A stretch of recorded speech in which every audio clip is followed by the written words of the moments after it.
Good morning, kids. Today, we are going to practice reading sentences.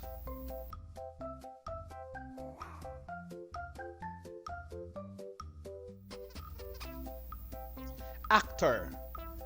Look and listen with delight. How the actor can recite. Brave and handsome, nice and green. We all like the way you sing. Now, your turn.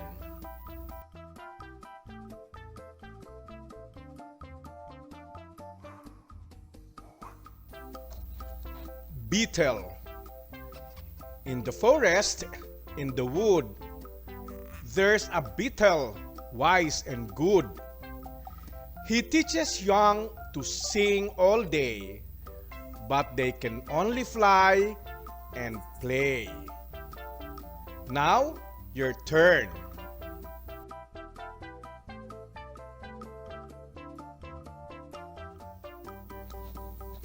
Cat. What a funny big fat cat. He will never catch the rat. Wow!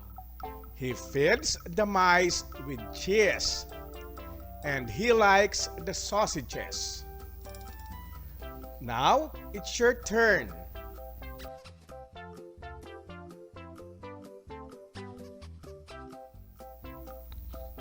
Drum.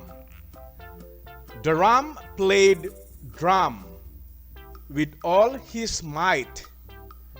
The mouse didn't sleep all night, but when the ram had stopped to beat, the mouse took the drum to it.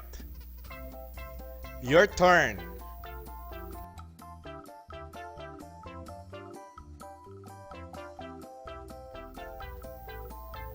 Emo.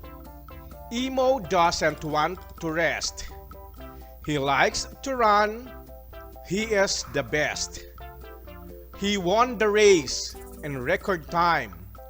He's got a medal and a rhyme. Your turn.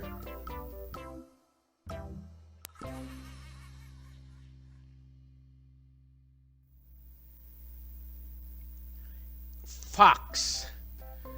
This red fox, she wants some money, and she has some tasty honey, fresh, sweet bread, some salt, dry berries, matches, sugar, and wild berries.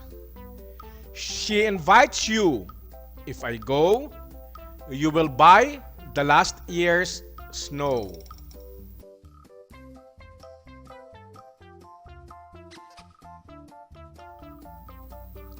Gnome. On the meadow, bright and flowers, little gnome has made a house. Welcome, friends. Let's have some fun. Housewarming has begun.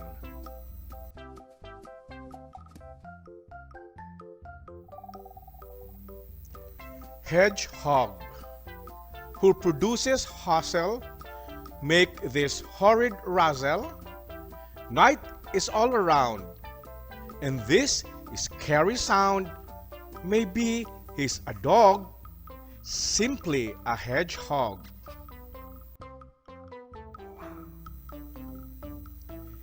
Thank you, kids. I hope you enjoy reading. See you again next time.